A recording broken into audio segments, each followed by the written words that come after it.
Good afternoon বন্ধুরা, আমি আবার চলে এলাম প্রতিদিনের মতো আমার দুপুরের মেনু নিয়ে। কালকে সানডে ছিল, তাই কালকে একটু আমার তাড়াতাড়ি ছিল, তাই সানডে স্পেশাল মেনুটা দিতে পারিনি। তাই আজ মানডে, আজ একাদশী, আজ আমি বাড়িতে বানিয়েছি ভাত করে নিও, কারণ 3জন লোক, কেউ ভাত কেউ রুটি, কত রকমের হবে।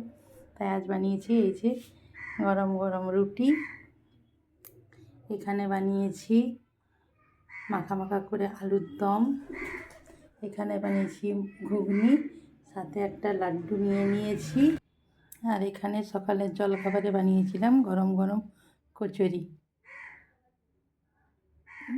সকালবেলা এখন আর ভিডিওটা বানিয়ে দিতে পারছি না গো, হড়বড় হয়ে যাচ্ছে, সকালে স্কুল, ছোটো দিনের বেলা, তাই বিকেলবেলায় এইভাবে মেনুটা দিচ্ছি।